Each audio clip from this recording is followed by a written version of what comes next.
St. Pete police just updated us on an officer who turned in his badge today after getting caught on camera using a racial slur. I'm Jamison Euler. And I'm Wendy Ryan. Thanks for joining us, everyone. Our Michael Paluska just talked to the police chief. And Michael, I understand all this started with an argument between a man and a pizza delivery guy, right? Wendy, Jamison, that happened last night, and all of this is unfolding very fast. The chief telling us that Officer Michael Naples was at that call. He was in his uniform, and apparently at some point he lost his temper. Yeah, you going down, boy? You heard him? So that is the video St. Pete police confirm that was given to them late last night by Levante Daniels. He's the voice you heard. Daniels was issued an adult pre-arrest diversion for vandalism for damaging a pizza delivery driver's car. Now, after the officer wrote that referral for Daniels and was walking to his cruiser, that's when the men began arguing. There was some back and forth. Daniels taking this video of the officer as he was leaving the scene. In the video, the officer does use a racial slur that the chief of police nor ABC Action News will repeat. Chief Anthony Holloway says that command staff met with Officer Naples earlier today, and this is what he told them. When I spoke to Officer today, he apologized. He just said, I was wrong. I got caught up in the moment. He said I shouldn't have said that. And Naples was a probationary officer. He had only been with the department for 11 months. The chief said if he hadn't resigned, he would have been fired on the spot. We're live here in St. Pete tonight. Michael Paluska, ABC Action News.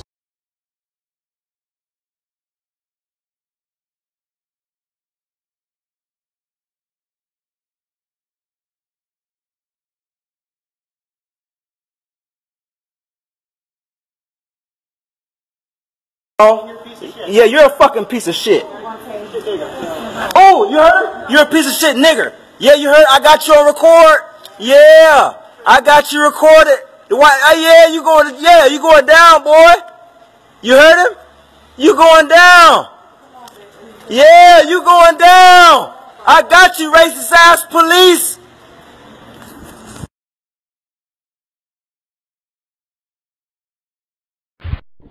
Okay, all right. So we have this officer that had racial slurs attacking a man that had actually called the department for help himself. He got attacked with racial slurs from an officer of the St. Petersburg Police Department. I have him on the line now. Mr. Daniels, if you could go ahead and tell us exactly what happened and the truth of it, since the media, as we know, likes to twist everything. First of all, how are you doing this evening? I thank you for the opportunity to speak my truth. Well, what took place last night, it was maybe 9 o'clock, close to 9:30, and it was getting too late to start cooking. So me and my fiance decided to order pizza. We always order from Domino's. It's affordable. It's cheap. You get 2 pizzas for $6, whatever. Mm-hmm. So we ordered a pizza, and it's taking forever. So, we decided to call management, the Domino's management, to see what's going on. Well, as my fiance is on the phone with management, the driver, she pulls up, and she's on the door. Now, mind you, the first time she knocked, you can't really hear her. So we had to make sure she knocked twice. So we come to the door. The pizza's old. We don't want her waiting at the door, so we decided to pay for the pizza while we're on the phone with management trying to get the issue resolved. Right. So we get the issue resolved with management. They send her back to the door. So now this time she knocks on the door. She's beating my door down. So now I come to the door. I say, ma'am, are you okay? Do you have a problem? She said, well, here's your money. With the attitude, I said, well, ma'am, you don't knock on people's door like that. Mind you, I got a 5-year-old and a 3-month-old in the house trying to sleep. One has school in the morning, and one I just don't need up right now because I'm trying to get some sleep, Right.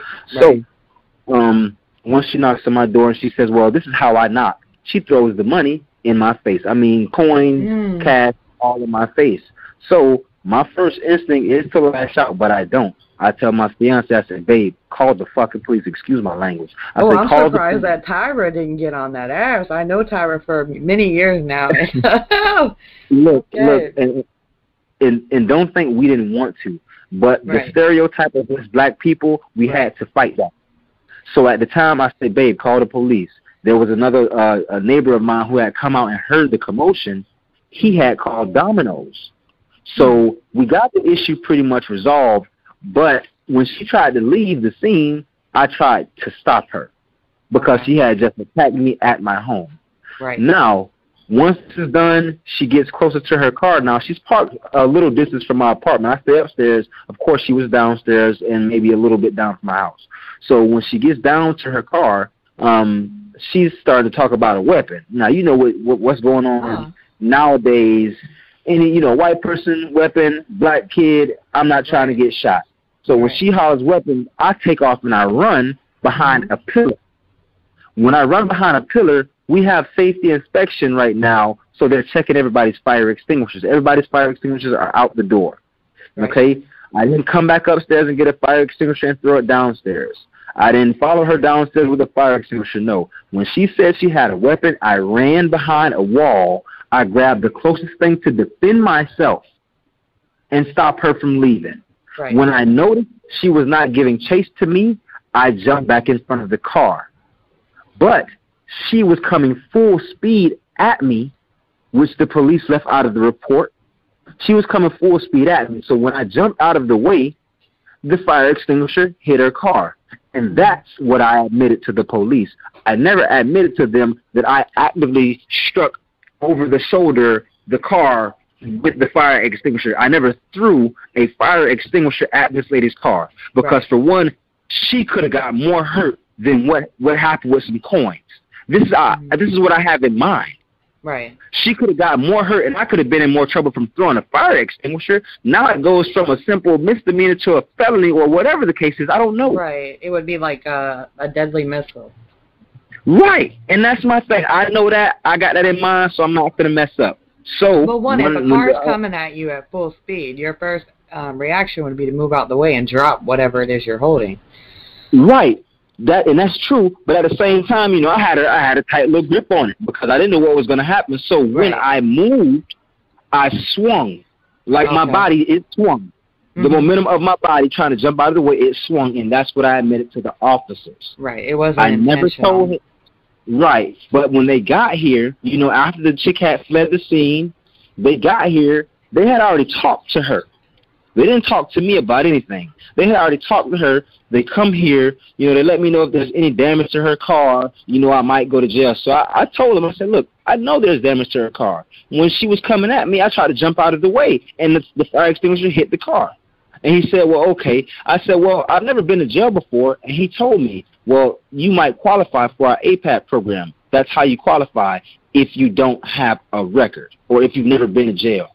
I said, well, I'm not worried then because I've never been to jail. He never told me that I would have to admit to a crime. Right. Okay? Now, this issue is completely resolved with the Domino's driver. Okay. Completely resolved. The officers are gone. It's just Officer Naples now. So now the officers are gone. I'm waiting on Officer Naples to come back up and tell me whatever's going on. Mind you, I'm on the phone with my big brother. My big brother's telling me, hey, man, make sure you know what you're getting charged with. Because the whole time they're here, from like 10 to 11, they never told me any charges. I never signed any ticket, anything like that. Okay? So now I'm kind of wondering, I wonder what's going on because this officer is taking forever and they haven't told me any charges. So when he comes back up, he has the paper folded and he hands it to me. He says, you got 48 hours to, do whatever. But while he's saying that, I open up the paper and I see what he wrote.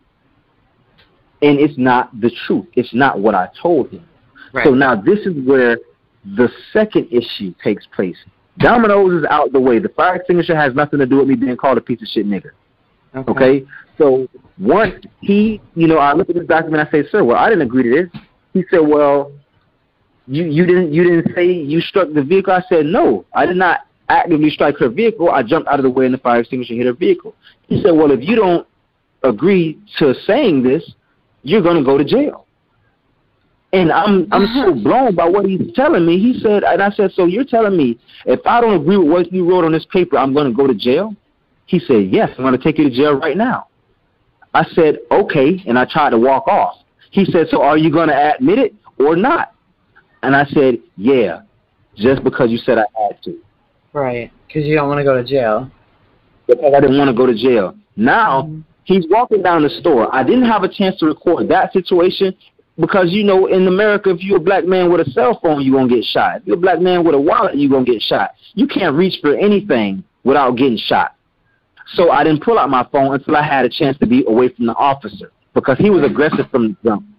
You'd be scared. So as he's walking away, or anything.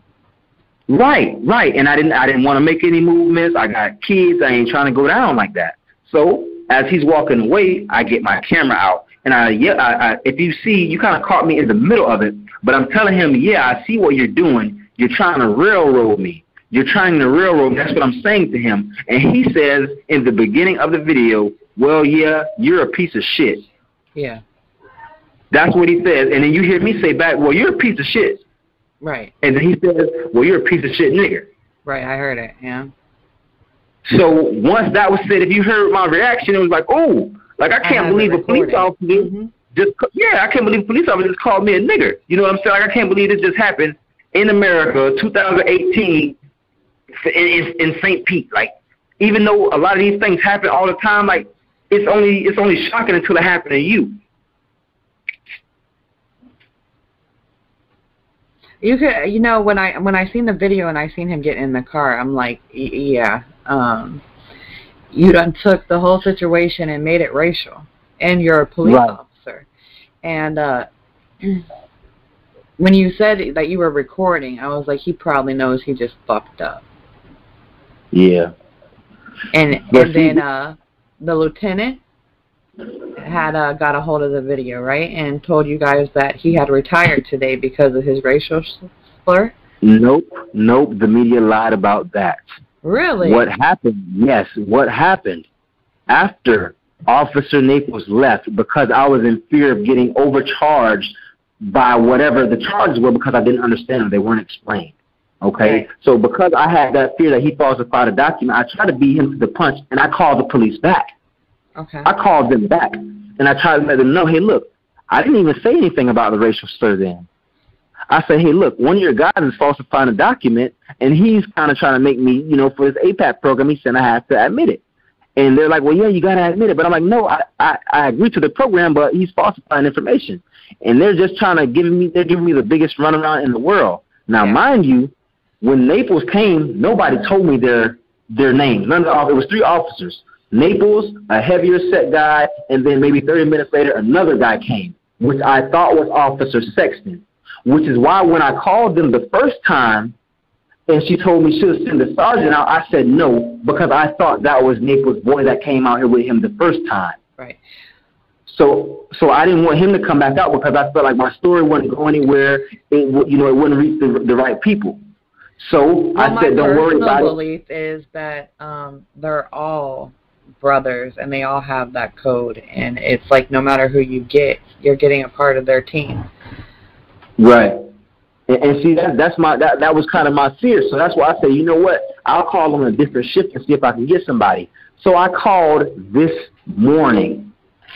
I called the police this morning and tried to file a complaint. Both times, last night and this morning, I was told, well, we can't file complaints on police officers. That's what I was told by the dispatcher last night around 12 o'clock and this morning around 8 o'clock when I called. Now, mind you, I put up the video before I called the police. Right. So they didn't know about anything until I think I got a phone. Like when I called them back this morning, I got a call back from Internal Affairs letting me know they had seen the video on Facebook. Okay. But Chief Holloway said that they had it under investigation before the video went up. That's not true, because the video went up at 11:14 last night. Okay. So they're saying that they already had it under investigation before you shared the video, but that's not true. That's not true at all. As soon as you see that video that video goes up on Facebook in several different pages. My fiance shares it. I share it in different pages, and that's when we get the phone call from Internal Affairs and all you guys, kind of coming along asking questions. I think you left your lights on, bro. Yeah. So then you have all the news channels come out. Everybody wants to do your story. and you give them exactly what you gave me, right? But when it goes on air, it's a twisted story. Exactly. You see, what happened with Officer Naples had nothing to do with that fire extinguisher. That whole issue was resolved already. I had to receive paperwork. The issue was the paperwork, because the information on the paperwork was falsified, and that was the only issue I had, not the delivery driver, because we had to make contact with the GM and the police, so we figured it was already taken care of. Right. So then he's trying to get you to admit to something that you did not do, that you do not want to admit to. So it's pretty much like if you were in a court, they're like, okay, you have to plead guilty and take the punishment when you're not guilty. And that's pretty much what they were trying to do to you. Right, and that's how the system works with us black men and us minorities. It's like, okay, you can be in an area, we have no hard evidence, or we have a piece of evidence that's placing you there, and we're going to give you this plea deal. Right. And if you fight it and you lose, you go to jail for a long time. But if you plea out, you just go to jail for maybe 5 years. We have no options. Right. He didn't give me options. Right. All I said was, sir, those aren't my words. Could you make sure it goes in the report right? You know what he said to me? He pointed to his head and he said, it's all up here. That's what he told me when all I wanted to do was make sure the report was right. That's how this started. You need accuracy so that you get treated right. Right. And he was refusing to give you that accuracy and that courtesy. And that is so typical. I mean, it really is. I do stories a lot on the Department of Corrections and the court system and how corrupt that it is. But it all starts with the police. Right. And, you know, you call them for help and, you know, you get treated so bad, and then he calls you a racial slur. I'm not going to say the word because I don't like the word, but and then he's an authority figure, and they're supposed to serve and protect for you. And and he did anything but that. And you see, what people are understanding is, like, I'm not a bad kid. Like, I'm not one of these mischievous kids right here. I'm 27 years old with 2 kids. So now my reality is having to explain to a 5-year-old, happy, beautiful little girl that, baby, people might not like you because of your skin color. People just aren't happy as you, babe. How do you explain that to a 5-year-old and then prepare yourself to explain that to another kid when they come up? That, hey, the things your great-great-great-great-grandmama or a great-great-grandfather went through, you still got to go through 400 years later. How do you explain that? Yeah. Well, and then you have to, you know, kind of explain, too, that when you're in trouble and you need help, you might not want to call the police. And that's a sad truth, because sometimes people don't have an outlet to go to and they need to call the police. But then it's like, do you trust them to come have your best interests in mind, or are they going to come railroad you too, or, you know, try to push you in a situation too? And that's why you got a conflict between the community and the police, because you got out of every one good police officer, you got 10 bad ones that overshadow him. Right. So it's the trust for the police is not there. With correctional officers, it's the same way. You might have one that treats you human and treats you with respect, but when those 10 bad ones come around, they're not going to defend you. They're not going to stick up for you. No. And that's just the way it is with police code and all across the board. It's corrupt and it needs to be changed. And did he actually retire? Well, they told me, and this is the funny thing. Like, they said he apologized to who? He didn't apologize to me. Apologizing to y'all, they ain't doing nothing. Right. He ain't apologized to me. And from what I know, the police sent a message to my fiance, to Tyra. They never sent a message to me saying that he resigned, because I guess people were in their inbox all day about the situation, and, you know, they were letting people know he resigned today. So that's what they told me before it got released to the press.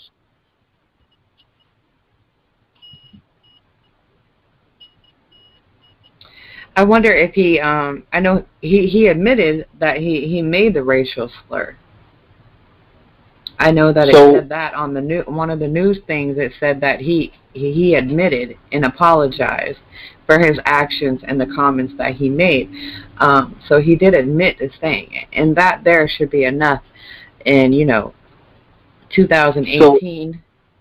So look, let me put things into perspective. As far as him admitting this, so this video got put up last night. It was going around.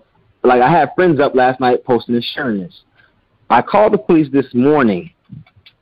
They called me back and told me they seen the video. After that is when he resigned. Not before. He didn't go to them last night and say, hey, Chief, I messed up last night. Right. I called the citizen a racial slur. That didn't happen. They seen this video, and they still gave him the respect enough to let him resign. Right. That's what happened. Sure he didn't come out. He did not admit it. A pension, and you still get certain privileges when you resign that you would not get if you were fired. So it's kind of like letting him walk away without marks on his record, where he can just go somewhere else and get a job. Right. And that's the reason why this is just the tip of the iceberg. I was lied to about falsified documents. I was told by these police officers when they got here, they asked me, did I want to prosecute this lady? I said, yes, I would, just to find out on a press conference that she never got ticketed. She never got cited for the whole thing. They were lying to me when they said, oh, well, she battered you and we're going to prosecute and all this stuff. That never happened. Was she a white woman? Yes, she was. Her name is Crystal. She worked at the Domino's on 54th Avenue South. Well, not 54th Avenue South, but 34th Avenue South, close to 54th. Okay. Okay.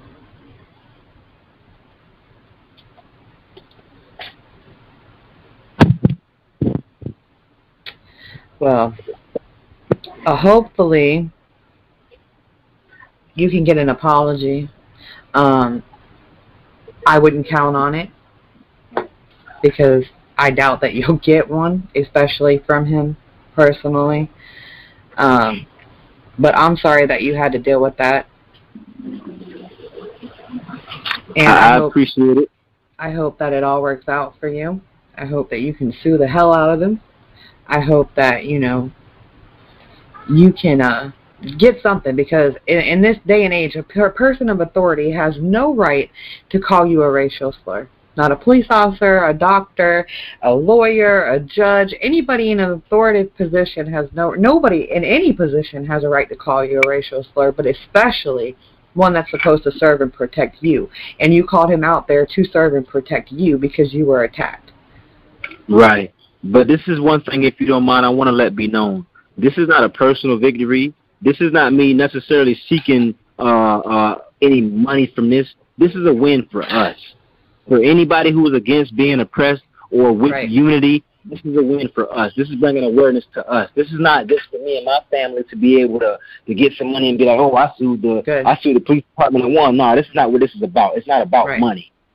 Because I can tell you some things outside of this, but it's not about the money. Right. It's about being oppressed and being your skin color being used against you, and you not treating right because of the color of your skin in 2018 by a police department. Right. We've been fighting this fight for years, but it's like some people are so oblivious. They're like, oh, well, you're tripping, man. It's not that big of a deal. Like, black people use it all the time. Yeah, we use it based off of, slavery and the things that were done to us. It's not like we had a choice in the matter. According to Kanye, we did, but Kanye, yeah. Yeah, we didn't have no choice in that, man. The things that were done to us, some of the things that's going on in the black community, that we're not to blame for that. The oppressor is, and they've never took accountability for the things they've done in the black community or any other community. Going like all this stuff, never take accountability. They just always point the finger. Yeah. Okay, well, I'm gonna if you could resend. I tried to get the video. I seen it this morning, and I asked her if they had taken it down, because sometimes they'll force Facebook to take it down, and I couldn't find it again. But if you could have her send it to my inbox, and I will also share it on the story along with his picture and everything, and get the truth out there so that way the media doesn't twist it all up for you, and let your voice be heard. I definitely got you. I'm going to send it to you through Messenger. Now, Okay. they saying I said something to him and then he responded. In the beginning of that video, after I say something to him as far as him railroading me, he says, well, you're a piece of shit. And that's where the verbal insults go until he called me a piece of shit nigger, whatever crap he said. Even if you called him a piece of shit first, it gives him no excuse to do what he did.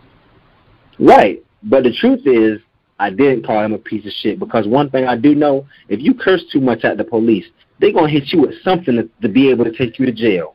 Point blank, period. So I try to keep the profanity down. Right. So I know I'm cursing at a police officer? No, I ain't going to curse at no police.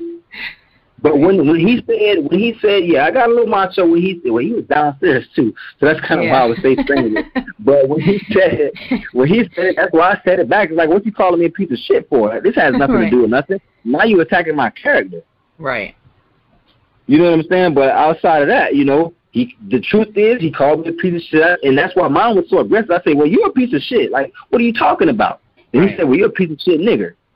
I said, ooh. that one hurt it. Yeah, that one hurt it right there. I thought we was playing, but okay. Right. He took it personal.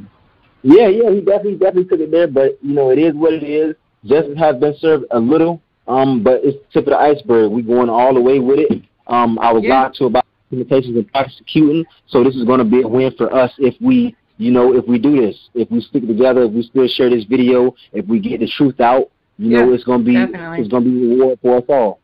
Just share it and get it out there and let your voice be heard and what happened to you. And hopefully it'll get them to acting like they're supposed to and actually serve and protect sometime. I don't know if that will ever happen, but all we can do is keep trying. Yes, ma'am. Definitely. I certainly appreciate you reaching out and giving me an opportunity once again to speak my truth. And I look forward to, you know, working with you further. Okay. Awesome. Yeah, I would like updates and everything to find out what's going on with it. There's just been so much unfair stuff going on, and just keep me posted on what's going on, and then maybe we can do some updates on the situation. Not a problem at all. Not a problem at all. I'll definitely let me get on that video for you. And please don't forget to send me that link so I can check out your page as well. Oh, I definitely will. All right. Thank you so much, ma'am. You're welcome. Have a great night. Yes, ma'am. You as well. Have to show up for court and go from that process. As Officer Naples was leaving the scene, there was a verbal exchange. Officer Naples then turned around to Mr. Daniels and used a racial slur. Mr. Daniels then contacted the police department and asked to speak to a supervisor. A lieutenant called Mr. Daniels on the phone. Mr. Daniels went over the incident. The lieutenant then said she will send a sergeant out to the scene. Mr. Daniels told the lieutenant, I do not want to talk to a supervisor, and he hung up. The lieutenant then, because the complaint went through exactly what happened, she called the officer into the station to ask him what happened. The officer admitted that while he was on the scene, he did use a racial slur. The investigation started at that point. The assistant chief in charge of the patrol division was notified at 2 o'clock in the morning, and we started to investigate that case. This morning around 8 o'clock, command staff got together. We start looking at the allegation, and then we saw what Mr. Daniels had posted on Facebook, and it just confirmed what the officer had already admitted to, using racial slurs. At 1 o'clock this afternoon, Officer Naples resigned from the police department. He would have been fired because we will not tolerate any officers using any type of racial slurs or swearing at a scene or using profanity. So with that, I'll open it for any question if you wish. What was the conversation that started between the defendant and the officer, and then how it got to this point where it escalated to him using a racial slur? Well, again, what I saw on the tape posted is just the officer's walking toward his car. Mr. Daniels says something. The officer turns around and says something back to Mr. Daniels. Then the officer swears at Mr. Daniels, and then he uses a racial slur. And again, that's not going to be tolerated here. Chief, did the officer say why he used that racial slur? When I spoke to the officer today, he apologized. He just said, I was wrong. I got caught up in the moment. He said I shouldn't have said that. Was his shift just starting or was he ending his night? I'm not sure. I'm going to say he's working evening shift, so that could have probably been toward the end of his shift. Okay, and at the point where he was going to talk to the sergeant, he said he didn't want to talk to the sergeant, so then I got kicked up around 2 a.m. and then he had to come in and meet with you guys. When did he first make contact here at this? I'm sorry, Mr. Daniel was the one that wanted to talk to a supervisor, and the lieutenant who's in charge called Mr. Daniels on the phone and asked him what happened. And then she said, the lieutenant says, I'll send a sergeant out to talk to you personally. And Mr. Daniels